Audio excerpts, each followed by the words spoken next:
Al día con Cruz Roja, programa informativo y educativo.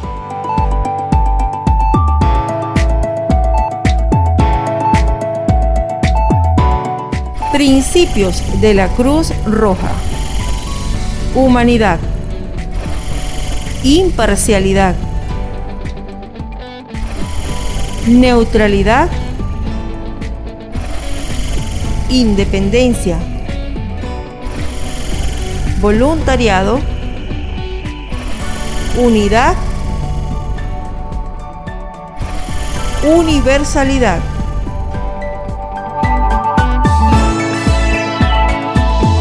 Esto es Al día con Cruz Roja.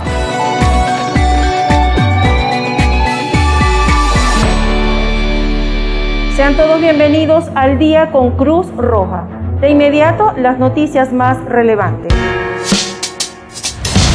Nacionales. El segundo sábado del mes de septiembre se celebra el Día Mundial de los Primeros Auxilios por parte de las sociedades nacionales de la Cruz Roja y de la Media Luna de todas las partes del mundo. La principal finalidad de la creación de esta efeméride en el año 2000 es invitar a los gobiernos de todo el mundo a divulgar la práctica y técnicas de primeros auxilios, a fin de preparar a la población con conocimientos básicos ante la ocurrencia de una emergencia hasta recibir la asistencia médica y de esta manera salvar vidas. Con ello se pretende fortalecer la capacidad de respuesta de las personas mediante el aprendizaje de nociones básicas de primeros auxilios ante un evento natural o de emergencia. Regionales. Reliquias del Dr. José Gregorio Hernández son recibidas en la sede de la Cruz Roja Seccional Falcón, con un despliegue protocolar tanto por parte de la Cruz Roja Seccional Falcón como de los representantes del santuario del Beato José Gregorio Hernández. Fueron recibidas las reliquias del santo médico venezolano. Tenemos declaraciones del segundo director médico de la Cruz Roja Seccional Falcón, Dr. Romero Sur. Nos sentimos orgullosos de que las reliquias de José Gregorio estén con nosotros, porque si vemos es un privilegio que tenemos acá en Falcón y ahorita en nuestra institución, la Cruz Roja, nos llenamos de orgullo de que estén acá. Para nosotros los médicos es como una punta de lanza y es donde nosotros podemos hacer una reflexión en cuanto a nuestro trabajo como médicos y como ayudadores a estos pacientes, a estas personas que buscan el alivio y que siempre nos pueden encontrar a nosotros en estos momentos. El doctor Romero Sur resalta la importancia que tiene encomendarse en cada una de las intervenciones al Beato José Gregorio Hernández. Cada vez que entramos a un área quirúrgica o a una intervención, nos vemos, como quien dice, en la obligación de presignarnos o encomendarnos a alguien. En este caso, José Gregorio Hernández, uno de nuestros insignes médicos, al cual tenemos que seguir, pues, y como responsable de ese acto quirúrgico y tener a cargo una vida, para nosotros en verdad es algo emblemático, ¿no? y relevante. Incierte estuvo acompañado todo el tiempo del doctor René Arena Fernández, quien dio unas efusivas gracias al personal de salud por su actuación laboral en medio de la pandemia. La visita contó con 4 estaciones de oración y adoración, cerrando en el espacio donde se construye la nueva sede de la Cruz Roja Seccional Falcón, justamente en el sector San Nicolás y vecina del santuario. En la actividad participó el personal de la seccional Pleno, quienes renovaron al día siguiente su apoyo a las actividades que normalmente vienen trabajando, como caso de la vacunación, y al incluir la tercera estación en la sede administrativa, se dirigieron en caravana hasta el sitio de construcción de la nueva sede, manteniendo todo el tiempo las normas de bioseguridad.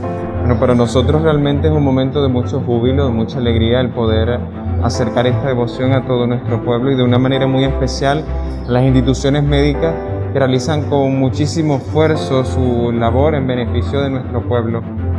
Y pues bueno, hoy también nos llenamos nosotros de júbilo al poder acompañar a la Cruz Roja, una institución reconocida a nivel mundial justamente por el esfuerzo, por la valía que ellos le dan a la dignidad humana desde toda la parte del mundo. Y es desde aquí, desde donde nosotros conocemos en su fundador incluso ese servicio, ese poder desprenderse de todo lo que tienen para poder servirle a los más necesitados, a los vulnerables, a los más pobres. Yo creo que si una palabra podría identificar esta institución es justamente su humanidad.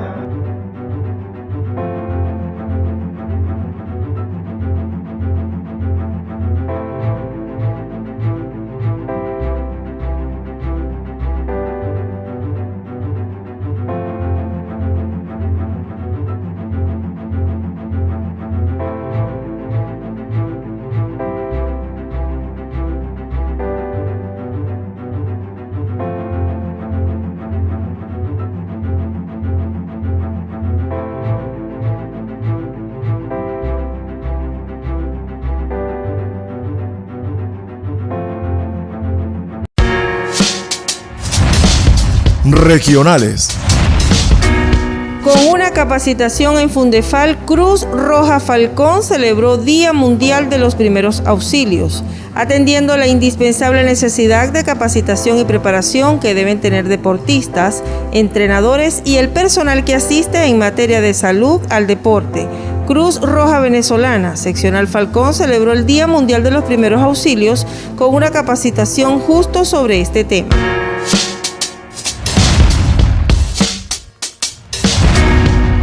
Hacemos nuestra primera pausa. Al regreso se incorpora con nosotros el doctor René Arena Fernández, presidente de la Cruz Roja Seccional Falcón. Hoy nuestra invitada, la doctora Keiby García, médico neumonólogo de la Cruz Roja Seccional Falcón.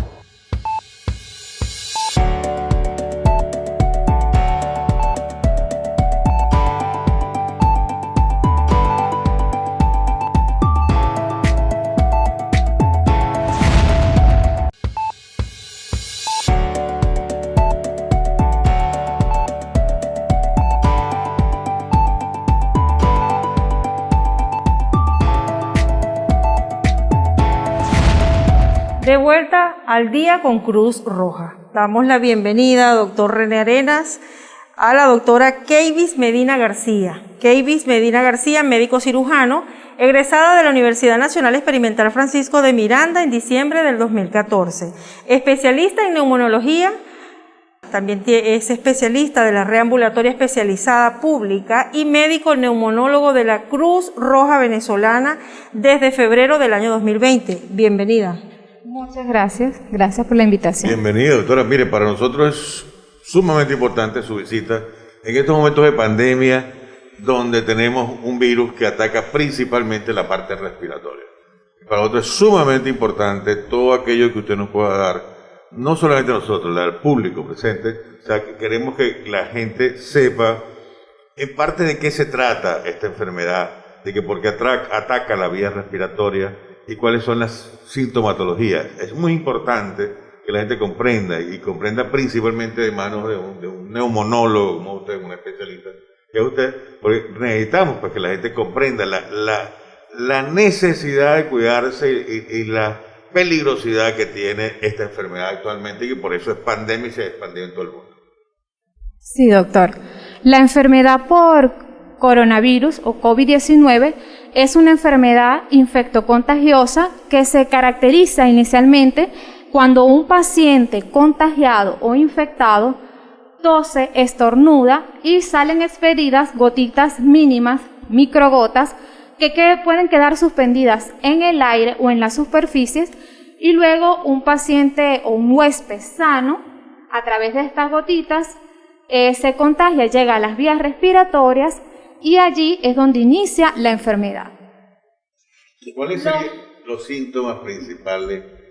O sea, pues se habla que hay pacientes que son asintomáticos. ¿Cómo es eso de que el paciente adquiere el virus, se le hace la prueba, pero está asintomático, pues? Entonces, ahí hay quienes presentan una sintomatología muy fuerte, pues. ¿A qué se debe eso? O hay quienes también, doctora, permítame también un poco lo que comenta el doctor Arena, la sintomatología es variable. para poder determinar, pero desde el punto de vista inmunológico, ¿qué es lo que nos puede indicar que estamos en presencia de ser un paciente con COVID positivo? Okay. La sintomatología, sí, en verdad es variante de un paciente a otro y esto depende del estado inmunológico del paciente, depende de quién es el paciente, si es un paciente que tiene comorbilidades o factores de riesgo, factores que lo predisponen a complicaciones por el virus. Es decir, estos pacientes son los adultos mayores, los pacientes ancianos de mayor edad, pacientes mayores de 60 años. También tenemos pacientes con patologías crónicas o comorbilidades como la hipertensión, la diabetes y los estados de inmunosupresión. Pacientes con VIH, pacientes con antecedentes de alguna patología oncológica o pacientes que tienen algún estado o enfermedad que suprime su sistema inmunológico. Esto es lo que define ante qué paciente, ¿verdad?, cursa con una enfermedad leve, moderada o severa y puede llegar a un estado crítico. Una de las cosas que a mí también me ha preocupado muchísimo, doctora, es, nosotros hablamos de que aquí en Venezuela hay una crisis humanitaria, que hay falta de alimentos, hay una serie de cosas, pero de pronto lo comparamos con estadísticas de países del primer mundo, pues países industrializados. Vamos a hablar de Italia, España, Inglaterra, Estados Unidos. Y sin embargo ellos tienen un índice mayor de complicaciones, tienen un índice mayor de mortalidad, hablo de índice, o sea, de forma relativa, que Venezuela, pues. Entonces aquí se dice que hay una crisis humanitaria, que tenemos dificultades para conseguir alimentos, que estamos malnutridos, y que aquellos países son del primer mundo, son países industrializados, y sin embargo ellos tienen mucho más severa esta enfermedad que la enfermedad que tenemos nosotros aquí en Venezuela. ¿A qué se debería esto? ¿Por qué, pues? Okay, doctor. Esto está dado también en vista de las medidas que adoptemos ante la situación de pandemia, las medidas de bioseguridad, la educación también de la población general para adoptar y cumplir estas medidas de bioseguridad, y esto también nos favorece en menos contagios, menos riesgo de enfermedad. También puede estar condicionado Podríamos decir entonces que en Venezuela se dan menos casos porque nosotros, y supiera que eso es algo que yo pensé en un determinado momento. Cuando la Organización Mundial de la Salud una vez dijo que no era necesario los tapabocas, solamente debían usarlo la persona, el médico o la persona enferma. Y aquí en Venezuela ya se adoptó de que todo el mundo usara tapabocas. Desde el inicio. Desde el inicio de la enfermedad. Y nosotros empezamos desde el inicio de la enfermedad y nosotros hacíamos campañas. Nosotros aquí, a nivel de Coro, los que pudieron observar, nosotros perifoneamos en múltiples sectores la necesidad de quedarse en la casa y de utilizar tapabocas. Es más, regalábamos tapabocas a la gente en las comunidades. Lamentablemente no hemos podido continuar regalando porque se ha hecho muy costoso, ese tipo de entrega. Pero pudiera ser, doctora, que eso sea una de las causas por la que en Venezuela ha disminuido, o es menor el índice en comparación con otros países. Sí, doctor. Sí puede estar condicionado por esto, puede estar condicionado porque también aquí en Venezuela, cuando se declaró la pandemia, se inició la cuarentena. En un principio fue una cuarentena radical, luego una cuarentena con flexibilización moderada para algunas instituciones, tanto públicas como privadas, y también la educación que se le da a la población, tanto para el uso de lo que es las medidas de bioseguridad, como las mascarillas y de higiene.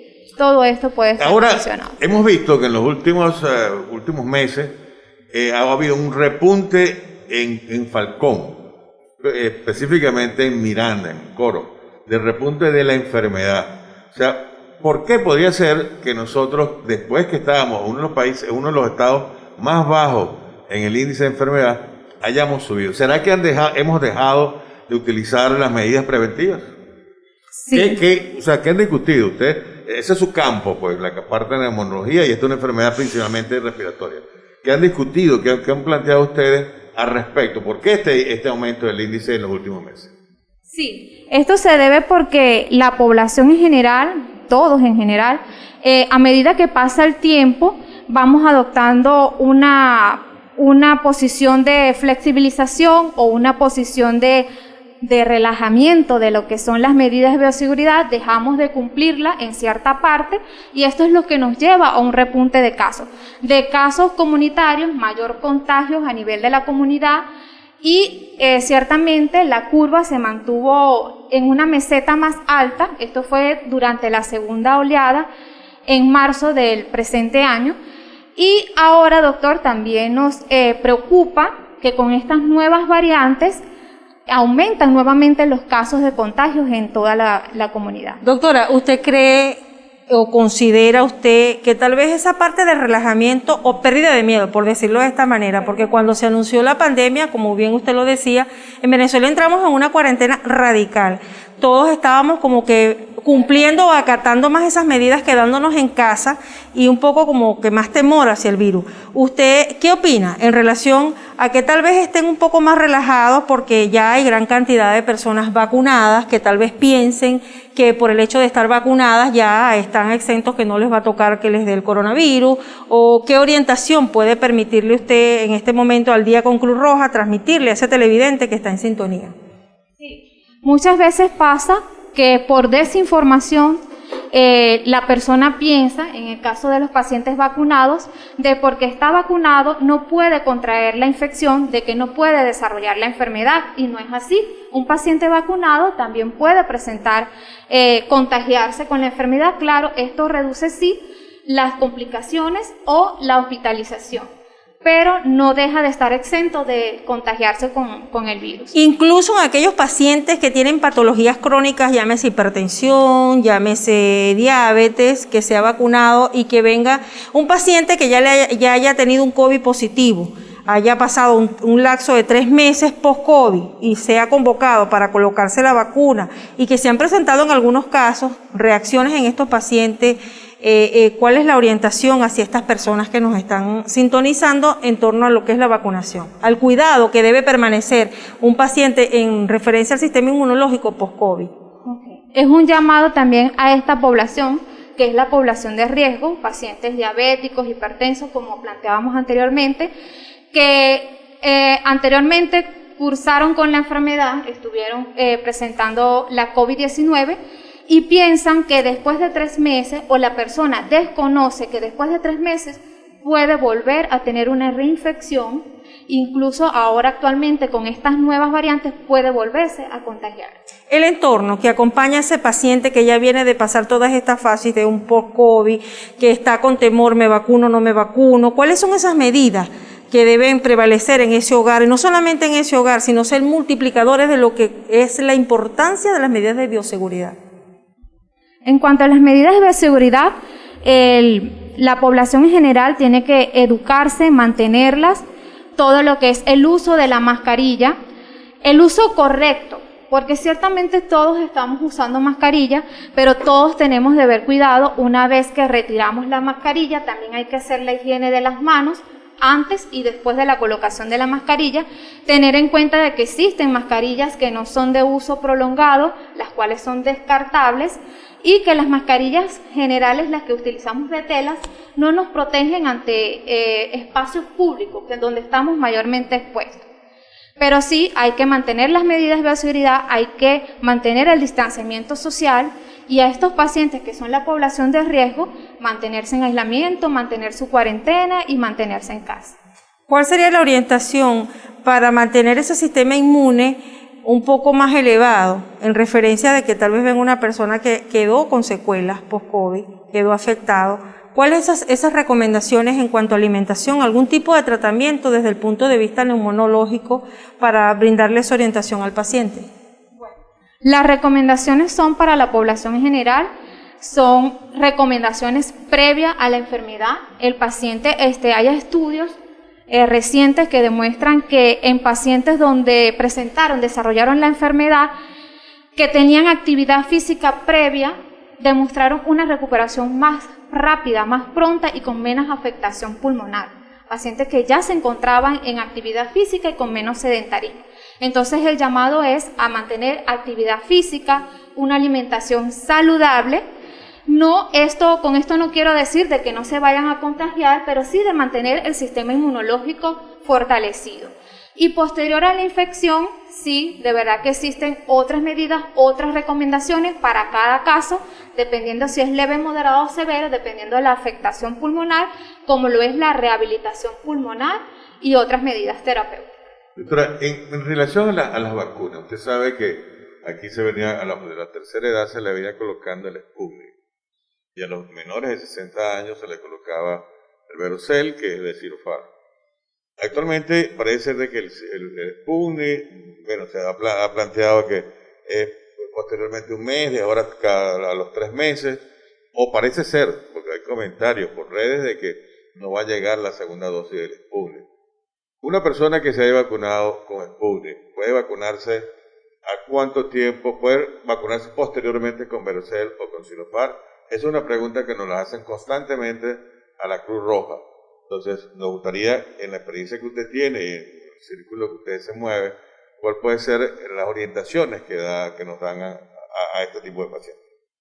Ok, doctor. Las recomendaciones iniciales, ¿verdad? Lo que se debe mantener es un paciente que ha sido vacunado debe de cumplir su esquema de vacunación con la vacuna que se le ha sido asignada, dependiendo de la edad, si es mayor de 60 años, para la cual se está utilizando la Sputnik V, y los menores de 60 años estamos utilizando las vacunas chinas, pero debe cumplirse estrictamente los intervalos de administración de la vacuna. Para lo que es, algunas vacunas tienen intervalos de administración de 21 días y otras de 28 días. Actualmente la Sputnik V iniciando era con un esquema de vacunación de intervalos de 21 días. Pero como esta es una enfermedad, un virus nuevo que se ha seguido estudiando, han publicado otros estudios donde el intervalo se ha prolongado durante 3 meses. Pero sí es válido la administración de esto. En aquellos pacientes, doctora, ya casi estamos llegando al final del segmento, en aquellos pacientes que se han colocado, bien sea la Sputnik o bien sea la Verocell, que han sentido alguna sintomatología al virus como tal, ¿qué se recomienda en ese caso?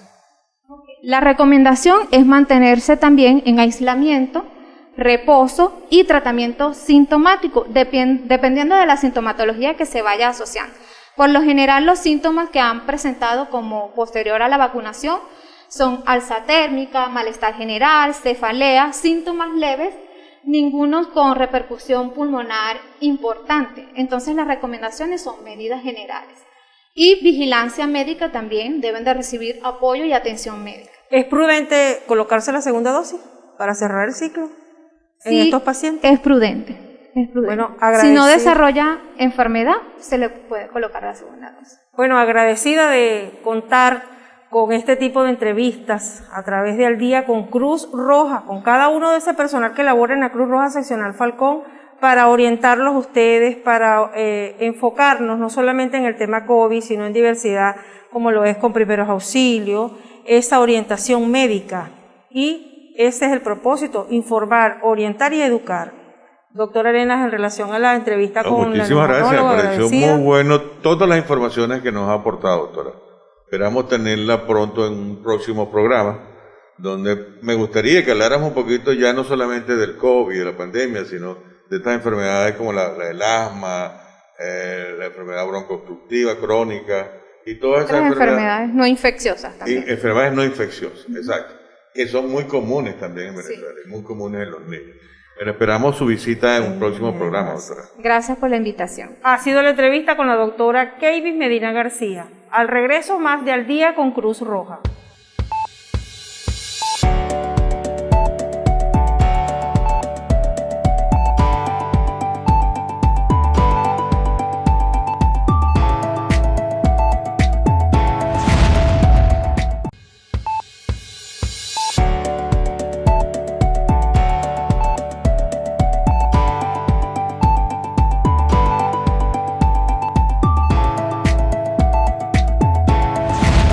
Seguimos Al Día con Cruz Roja. Doctor, recientemente se ha estado, desde hace algún tiempo para acá, en época de pandemia, ese apoyo de la Cruz Roja con la dotación de material de limpieza a algunos centros de salud, incluyendo el Hospital Universitario de Coro, algunos ambulatorios de acá del municipio Miranda, específicamente de la ciudad de Coro. También se contó recientemente con la visita de la reliquia del doctor José Gregorio Hernández en el marco de ese recorrido aprobado por la Arquidiócesis de Coro y del arzobispo Mariano Parra en nuestra ciudad. La Cruz Roja como centro de salud tuvo la oportunidad de contar con la visita y la bendición de la reliquia de José Gregorio Hernández y ese recorrido que se hizo no solamente en el área quirúrgica, en la sede de Cruz Roja, sino además en el proyecto en construcción como lo es el Hospital de la Cruz Roja. Sí, mira, en la primera parte eso forma parte también del apoyo de la crisis humanitaria que brinda el movimiento internacional de Cruz Roja. Dentro de este marco del proyecto era también apoyar, y hemos apoyado a muchos hospitales a nivel de toda Venezuela.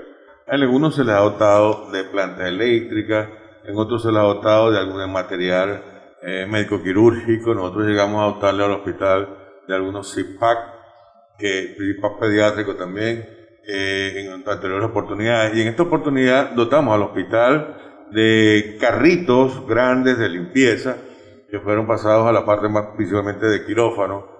Pero también dotamos al Hospital Simpire de un carrito grande de limpieza, con un carro pequeño también de limpieza, y dotamos también a los ambulatorios.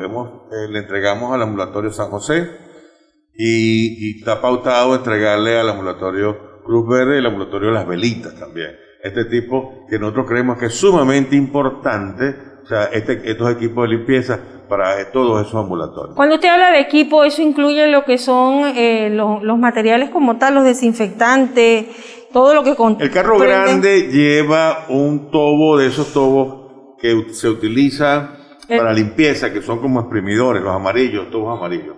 Eso va dentro del carro grande. Pero además llevan un coleto, llevan cepillo, llevan desinfectantes, llevan hasta una mopa para los sitios que son pulidos, para sacarle brillo. Llevan toda una serie de cantidad lleva cepillos grandes para cepillar las paredes. Los carros grandes son bastante completos.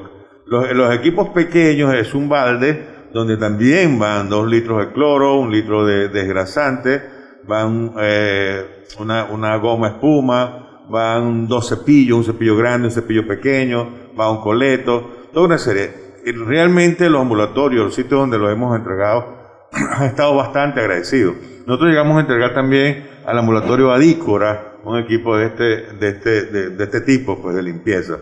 La intención nuestra es apoyar a todos aquellos centros asistenciales para que mantengan, pues, una mejor higiene en el ambiente. En relación a la visita de la reliquia de José Gregorio Hernández, para nosotros es sumamente importante, pues. Dado que, bueno, entendemos que hay diferentes religiones, nosotros no somos neutrales en ese tipo de aspectos, pero hay que entender que gran parte de la población venezolana y la misma Venezuela se cataloga, pues, como principalmente dentro de la religión católica, pues. Y lógicamente esta visita para nosotros, más de ser un médico, pues, por representar un santo médico. Exactamente. Entonces nos visitó, en la parte de la parte de área quirúrgica, en la parte de dirección y en la parte de asistencia médica. Pero sumamente importante que fue el mismo padre que nos planteó que ellos también querían que se podían llegar hasta la parte donde estamos construyendo el hospital, pues, porque ellos querían también bendecir esa obra. Y para nosotros es realmente estimulante, porque bueno, vamos a contar con José Gregorio Hernández para terminar, pues, la construcción de este hospital. Con la bendición y el acompañamiento. Lo hemos venido haciendo poquito a poquito, piedrita por piedrita, pero tenemos la fe y con el apoyo de José Gregorio Hernández de poder terminar este hospital. Amén. Quienes se estarán preguntando dónde está ese proyecto en construcción, en el sector San Nicolás de Coro. Es un proyecto, como bien dice el doctor René Arena Fernández, presidente de la Cruz Roja, seccional Falcón, que se ha venido de poquito a poquito, pero no se ha dejado ni se ha bajado la guardia a pesar de todo lo que se puede estar presentando en cuanto se refiere a costos, de colocar ese granito de arena pensando en una mejor atención a la salud de quienes, de los falconianos, porque no solamente sería la población coreana, la población mirandina. Retomemos un poco esa fecha, doctor, desde el inicio de este gran proyecto, si mal no recuerdo, 2013-2014, los primeros pasos para la construcción del hospital. Mira, yo soy partidario de que en cualquier momento vamos a hacer un programa específico, porque tenemos fotos específicas donde la misma comunidad, 8 consejos comunales, 13. Esos consejos comunales, los 4 de San Nicolás, estaba el de Pueblo Nuevo, estaba Pantano Abajo, estaba Sector Centro. Había 8 consejos comunales que fueron y se presentaron a la sede de la Cruz Roja planteándole que ellos veían la necesidad de que nosotros tuviéramos una sede propia y que ellos que ese terreno querían que fuera allí se instalara la Cruz Roja. Bueno, y desde allí me gustaría, en cualquier momento, porque vamos a traer unas fotos seguro, para que vean cuál es el avance que hemos tenido y bueno, y voy a dar cifras pues, con las cuales poco a poco nosotros hemos ido invirtiendo allí y hasta dónde van los humanos. Seguro, incluso hasta de un documental, doctor, podemos estar hablando de ampliar un poco más y para brindarles a ustedes con más detalles podemos elaborar un documental y traérselos a cada uno de ustedes para que ustedes conozcan ese paso a paso. ¿En función de qué? De mejorar las condiciones en cuanto a espacio físico, porque debemos recordar que para nadie es un secreto que la gran mayoría de los falconianos están acudiendo a la Cruz Roja, precisamente, doctor, por los costos en cuanto a laboratorio, en consultas médicas y la buena atención y la calidad de servicio además. Mira, ya nos queda insuficiente el espacio que tenemos actualmente. Debemos hacer una pausa comercial, no sea parte de nuestra sintonía. En nuestro próximo segmento de Al Día con Cruz Roja tendremos la orientación y la educación en primeros auxilios. Ya regresamos.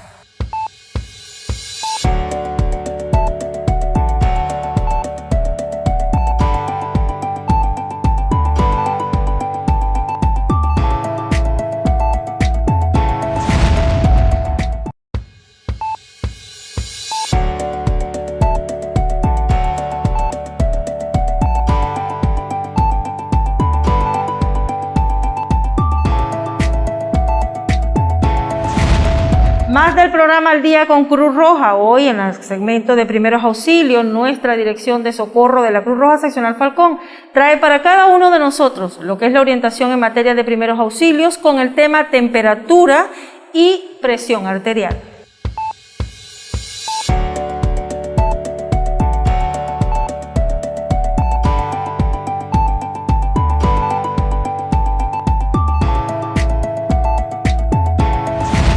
Continuando con tu programa Al Día con Cruz Roja, vamos a estar, continuamos con lo que es la parte de los signos vitales.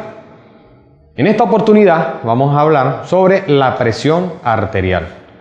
La presión arterial, dentro de su conceptualización, tenemos que es la presión ejercida por la sangre a través de las paredes arteriales. Es decir, que la presión arterial no es más que aquella presión o aquella fuerza que hace la sangre dentro de aquellas arterias.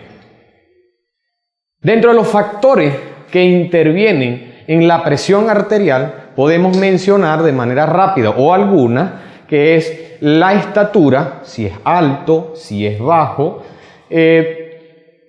puede también afectar si es delgado, si es obeso, la edad, como anteriormente en anteriores signos vitales se mencionaba, la edad, si es un niño, si es un adulto o un adulto mayor.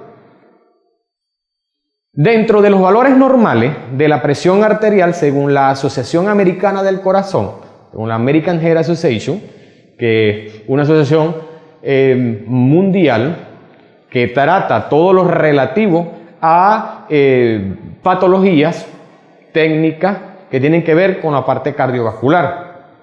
Los mismos indican que en un adulto la presión arterial normal está entre 120 a 80 milímetros de mercurio. ¿Cómo es eso?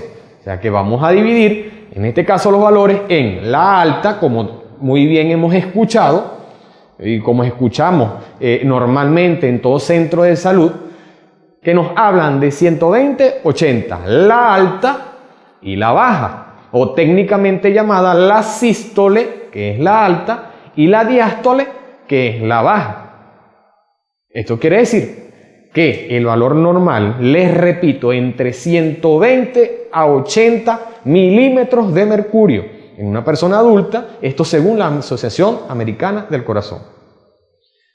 Aquel equipo o la herramienta que nosotros vamos a utilizar para, en este caso, medir la presión arterial, tenemos el esfigmomanómetro, que no es más que lo que comúnmente llamamos el tensiómetro. Este tensiómetro es la herramienta que vamos a aplicar o que vamos a utilizar, que vamos a usar para medir la presión arterial.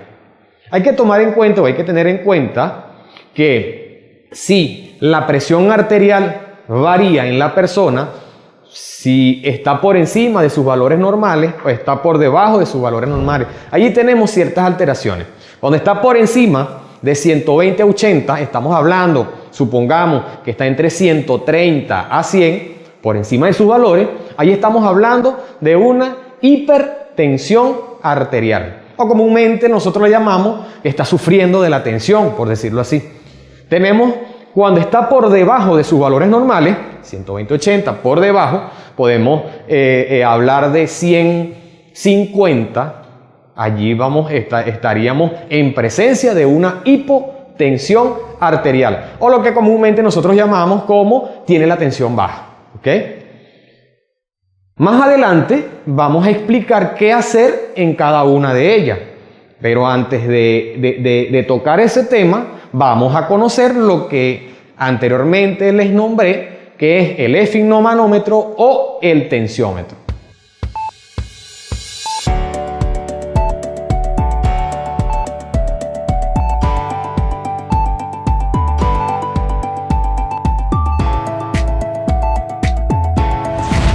Vamos a hablar sobre aquella herramienta que nos va a permitir a nosotros medir la presión arterial. Aquí está, el esfigmomanómetro o comúnmente llamado el tensiómetro. Vamos a dividirlos en dos partes, ¿ok? Vamos a hablar de esta parte que está acá, o de este equipo, esta herramienta. Tenemos el estetoscopio. El estetoscopio es aquel que me va a permitir escuchar ciertos sonidos. En este caso, que es lo que queremos escuchar, vamos a oír las pulsaciones. Vamos a dividirlo de manera básica, a cómo las partes del estetoscopio. Estas dos cositas que están acá blancas se llaman las olivas, son aquellas que van a ir ubicadas en el conducto auditivo. Hay que tener muy en cuenta que este estetoscopio se puede manipular a nivel de los conductos metálicos y la forma correcta de ir es viendo hacia delante, es decir, lo estamos observando a través de cámara y de esta manera es que la vamos a colocar. Esa es la forma correcta de colocarla para poder escuchar mejor aquel Korokov o aquellos sonidos que en este caso van a ser pulsátiles. Tenemos, como les acabo de mencionar, conductos metálicos, puente metálico, conducto de goma, que es esto todo que está aquí azul, y tenemos la membrana o la campana. El otro equipo que va a trabajar de la mano con el estetoscopio, tenemos como tal el esfigmomanómetro o el tensiómetro. Consta de las siguientes partes. Un brazalete, que es este que estamos viendo por acá. Dentro del brazalete tiene una membrana que es la que se va a insuflar, a generar la presión, que es lo que me va a permitir posteriormente escuchar. Tenemos unos conductos de goma, tenemos una perilla insufladora, que simplemente es la bombita que yo voy a utilizar para llenar esa membrana. Tenemos una válvula de pase que más adelante les vamos a mostrar cómo utilizarla, la llave de pase para que no se nos salga el aire. Tenemos el manómetro como tal, que va a estar indicada a través de una escala graduada. Podemos observar que está desde 0 hasta 300. Desde allí donde visualmente voy a poder observar dónde está exactamente la presión arterial. Esto de la mano a través del sonido que me va a indicar el estetoscopio. Vamos a explicar los sitios recomendados para medir la presión arterial. Pero una cosa que debemos tener en cuenta es que comúnmente observamos que la presión arterial la vamos a medir, vemos que se mide a nivel de la zona braquial o el antebrazo. Pero ahora, si nos encontramos una situación de una persona, donde no tenga sus extremidades superiores, es decir, sus dos manos, donde podemos colocar el brazalete. También podemos utilizar ciertas, como en el tema anterior conversábamos, es de allí la importancia de los signos vitales, cuando se hablaba de la localización de las pulsaciones, ¿sí? Que teníamos a nivel radial, teníamos a nivel braquial, podíamos a nivel popliteo, a nivel de pedia, ¿okay? Entonces en esos sitios hay pulsaciones y allí puedo colocar el brazalete. Ejemplo, en las extremidades superiores pueden estar las zonas de antebrazo quemadas. Yo puedo utilizar el brazalete, colocar ese brazalete en vez de la zona de braquial o antebrazo, lo puedo colocar a nivel radial, porque por allí pasa una arteria y hay pulsación y yo fácilmente puedo colocarla, que más adelante lo podemos observar. Si no tenemos las extremidades superiores, lo podemos utilizar a nivel de pedia o básicamente a nivel del tobillo. ¿Ok? Entonces esos son uno de los sitios o uno de los lugares comúnmente que podemos utilizar para medir la presión arterial.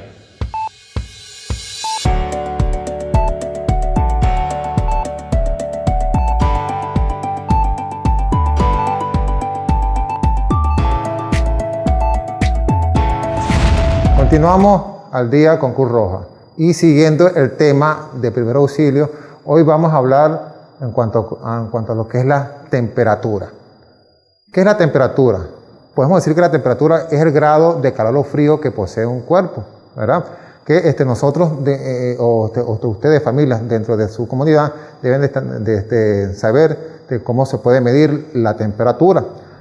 La temperatura, sabemos que lo podemos medir con un termómetro clínico. Sabemos que existen diferentes tipos de termómetros. La Organización Mundial de la Salud autoriza el uso de lo que es el termómetro clínico, que es este que está acá. Sabemos que existe el termómetro de uso oral, el termómetro de uso rectal y están otros que es el digital, hay otro que es tipo frontal, entre otros que conocemos. ¿Dónde podemos, por ejemplo, la toma o la medición de la temperatura por vía oral? Hay ciertas consideraciones que debemos de tomar en cuenta cuando vamos a colocar el termómetro al niño o al adulto en nuestros hogares por vía oral. Por ejemplo, si en ese momento la persona o el enfermo ha tomado algo muy caliente o algo muy frío, no deberíamos de colocar en ese momento el termómetro, porque no va a ser exacto. Por ejemplo, si la persona en ese momento ha masticado chicle, tampoco, porque eso produce calor allí, tampoco podemos usar el termómetro. Personas con labios leporinos, tampoco podemos colocar el termómetro allí. Personas que estén inconscientes, niños menores de 5 años, adultos mayores. Entonces son momentos que no deberíamos de colocar el termómetro de uso oral. El termómetro, cuando lo vamos a usar en la región axilar, igual, solamente que no se utilice allí si hay alguna lesión que nos impida colocar, que no sea adecuado colocar el termómetro en esa zona. Igualmente por vía rectal, si hay por ejemplo alguna irritación, diarrea, salidas de las hemorroides u otra cosa que usted vea que no sea adecuado colocar ese termómetro en esa región, no se debe de colocar. El termómetro por vía oral lo podemos utilizar boca, axila. Bien.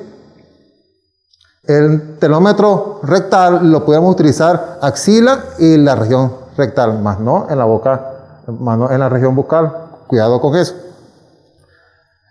El termómetro, por supuesto, hay que tener mucho cuidado cuando lo vamos a utilizar. Hay que primero observar de que si está en buenas condiciones, de que si no está partido, porque ya sabemos que allí hay un depósito de mercurio que es tóxico. ¿Cuáles serían las partes de un termómetro? En esta parte se conoce como bulbo o depósito de mercurio.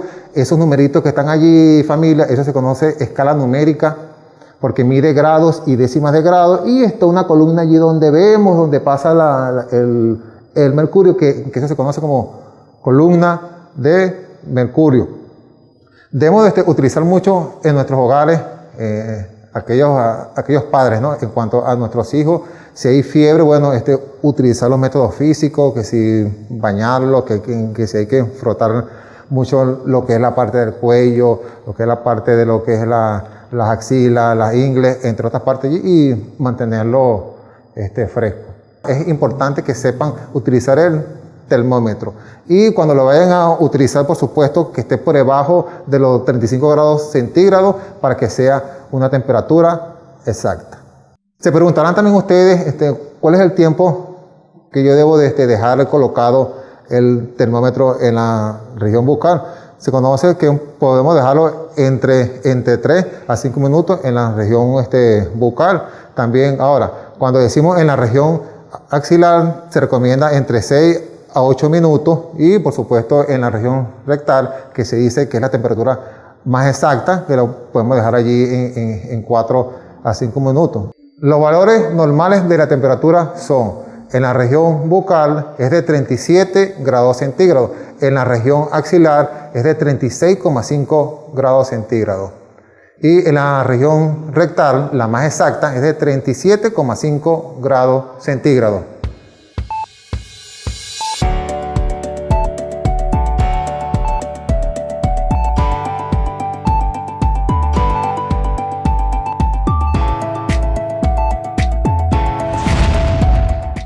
Allí nos permitimos conocer cómo se debe tomar la temperatura, cuáles son las condiciones para medir la presión arterial. Quiero que usted, doctor, en su condición de médico, complemente un poco más al televidente sobre la importancia de estos signos vitales, como lo es mantener los niveles adecuados en cuanto a temperatura a la hora de presentar fiebre y lo que respecta a la presión arterial o tensión arterial. Sí, mira, lo hemos hablado ya en programas anteriores. Realmente esto es sumamente necesario. Y lo importante de esto, además de que todo lo debemos conocer, mira, ya la gente me está preguntando en la calle que le parece muy interesante los programas anteriores, y le parece muy interesante todos estos tópicos que estamos tocando, de la parte de primeros auxilios, los puntos que hemos tocado en anteriores programas. Eso quiere decir de que realmente la gente le está gustando lo que le estamos llevando. Continuaremos realmente apoyando todos estos programas y toda esta parte educativa que estamos haciendo. Sumamente importante conocer cuáles son los niveles de temperatura que debemos tener, de qué manera, y esas técnicas además a la hora de presentársenos en casa algún familiar, un hijo o un miembro de la familia con la temperatura elevada, qué debemos hacer y de qué manera nosotros podemos tener al menos el conocimiento para una vez que acudamos a un centro de salud, pues ya ir orientado de cuál es esa temperatura que tiene nuestro familiar que estamos acudiendo a ese centro de salud. Igualmente y sumamente importante para evitar accidentes o daños mayores, manejar los niveles de tensión arterial adecuados. Es importante manejar estos temas en casa. Recuerden y reiteren que lo hemos venido diciendo y comentando en otros programas de Al Día con Cruz Roja, la importancia que tiene tener conocimiento de primeros auxilios. Hemos llegado al final de este programa, doctor. Continuaremos con ustedes en los próximos programas educando en la parte de salud. Al Día con Cruz Roja, educando, informando y formando. Será hasta nuestra próxima oportunidad.